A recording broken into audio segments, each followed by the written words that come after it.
Okay, so the last example, last rhetorical ploy is going to be gaslighting.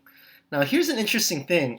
This fifth edition in the book, in previous years, I taught with the fourth edition, and they didn't have gaslighting. So gaslighting is kind of new, and the book gives you some of the historical backing for this word.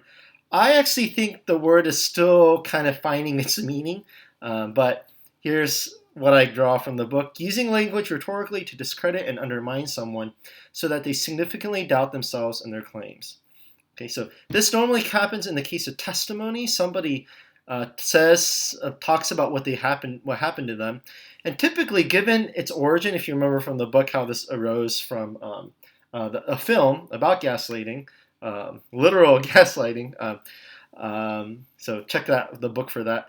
Uh, Normally, it's kind of when in the context, it's been used in the context where a woman might talk about abuse or like some man having been a sexual abuser or a sexual harasser, and then somebody tells her, "Oh no, he would never do that," or "Oh, you're just thinking too much," or "You're just worrying too much," or "He would never do that." Okay, so people just kind of using this tone to undermine or discredit somebody's testimony.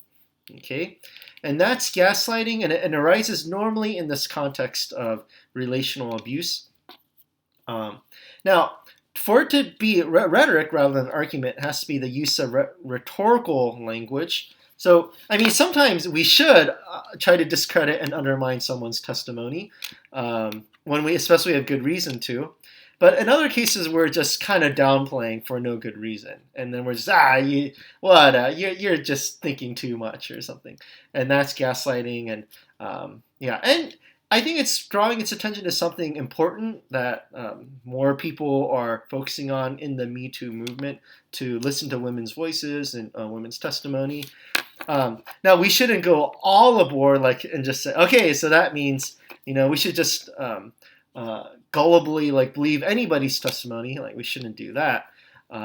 But we shouldn't also just rhetorically undermine and discredit people too. So all right, so that's gaslighting, and that's going to be the end of our rhetorical ploys. And so there we go. There's one homework assignment, practice problems on this from the book that I'll be giving you guys, and we'll go over in the next Zoom meeting.